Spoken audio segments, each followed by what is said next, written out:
இப்போ கல்யாண வீட்டில் ஒரு கலகலப்பு இருக்கும். கலகலப்பு இந்த மாதிரி நம்ம நிகழ்ச்சியில் திருவிழாக்களில் கல்யாணம் இந்த மூணில் தான் அனுபவிக்க முடியும். கல்யாணம் பண்ணுறவன் சோகமாக இருப்பான், கல்யாணத்துக்கு போகிறேன் அவ்வளோ ஜாலியாக போவாங்க. சிலர்லாம் பத்திரிக்கை கொடுத்துன்னே வாங்கணுன்னே கேட்பாங்க, கல்யாணத்துக்கு சமையலுக்கு யாரை போட்டிருக்கீங்க, முதல்ல மாப்பிள்ளாரு பொண்ணாக கேட்டால் அது ஒரு மனுஷன், கல்யாணத்துக்கு யார் சமையல் போட்டிருக்கீங்க அப்படின்றது. இன்னும் சிலர் கிஃப்ட் கொண்டு வருவாங்க கல்யாணத்துக்கு, சிலர் தூக்காளி கொண்டு போவேன், அங்கேருந்து பார்சல் வாங்கிட்டு வர்றதுக்கு சாப்பாடு.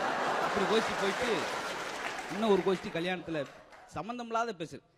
அளவத்த செருப்புங்க, அப்படியாப்பட்ட செருப்பு, முகத்தை பார்க்கலாம் அந்த செருப்புல, அப்படி பாலிஷ் போச்சு. என்ன அப்படி என்ன செஞ்சு, அப்புறம் நான் என் செருப்பத்தையும் போட்டு வந்தேன். அவன் அடுத்த ஆள் செருப்பை பார்த்து வச்சுருந்துருக்கான், இது எப்படா தூக்கிட்டு போகலாம் அப்படின்னு சொல்லி. அதில் அவ்வளோ வர்ணனிப்பு வேற. இது ஒரு கோஷ்டி இந்த பக்கம் இருப்பாங்க. இப்போ கல்யாணம் தாலி எட்டி முடிச்சுன்னு சங்குன்னு குச்சி ஓடுவாங்க எங்க சாப்பிட்றதுக்கு, போய் உட்காந்துட்டு தாறுமாறா சாப்பிட்றது. எல்லாம் பார்த்தோம்னா அப்படியே அப்பா ரசத்தை வாங்கி டர்ன்னு உரி வாங்கி நம்மளுக்கு ஏதோ பாய்ட்டு கிளம்பு நினைப்போம். இன்னும் சிலர் கபடியெல்லாம் விளையாடுவாங்க, ரசம் மோர் கூட கபடி விளையாடுறது. இந்த இலையை தாண்டி போயிடும், ஹோ ஹோ ஹோ ஹோ அப்படி.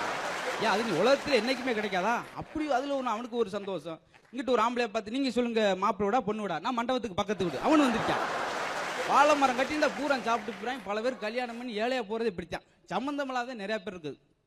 நைட்டில் மாமன் மச்சன் நடந்து போயிருக்காங்க பாதையில், இடையில ஒரு பாம்பு இடந்திருக்கு. ஏன் மாப்பிள்ளை அங்கே ஒரு பாம்பை, சரி நான் இங்கேருந்தே கல்லை கொண்டு எறிகிறேன், எரிஞ்சினா தப்பிச்சு போயிடும், அப்புறம் நாளைக்கு பழி வாங்க ஒன்று வீட்டில் வந்து அப்படின்னு யோசிச்சு. அப்புறம் என்ன செய்ய, அந்த கம்பு எடுத்து அடி அப்படின்னா இப்போ தூரத்தில் இருக்கிறார், கம்பு எடுத்துட்டு போய் அடிச்சார்.